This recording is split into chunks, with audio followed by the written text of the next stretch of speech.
Потому что из СССР взяли, да? Нет. Неге? А вы же у нас по-русски не разговариваете? Я білмеймін орысша. Мен қазақша ғана Я сөйлеймін. вас адрес спрашиваю, вы говорите не знаю, сами вы все знаете. Мен білмеймін, мен орысша сөйлемеймін. Это что, Мемлекет мне тілде надо сөйлеу вот это керексің, вот? дейсің ба сен? Мне это не надо. Мы Маған да пришли керегі к жоқ, маған вам. қазақша сөйлеген керек болды. Сізде қойыңыз болды. Жарайды. Что за национализм у вас такой, а?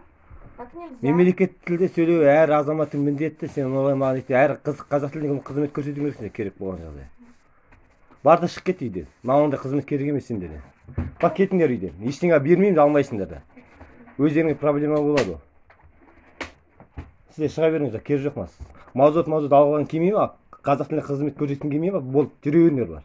Ары қарай өзім шешім қалған. Мен қазақша сөйлестім болды. Ана не деп тұр жаңа сөзімді естідіңіз бе? Мені дәлел бар, видеоға түсіп тұр мені. Аға, сабыр сақтаңыз. Мен сізбен қазақша тілде сөйлестім, сіздерін түсіндіріп тұрмын. Қазір мазок аламын сізден. Кеше сіз... Алмаймын деді ғой, ана жаңағыны айтып тұр ғой. Мен қазақша сөйлеген үшін алмаймын дейді. Сәбен, подожди. Қараңыз. Кеше сізден... Мен милиция шақырамын осы жерге. Сосын сөйлесеміз ары қарай. Шақырдым. Енді мен тыңдаңыз. Мен сізбен қазақша сөйлестім ба? Сізге қазақша қызмет етіп тұрмын ба?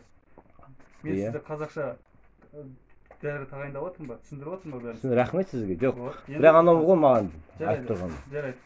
Анаумен екінші үйті сөйлемесін. Қазақтар қазақ тілінде қызмет сұраса қызмет көрсетілсін.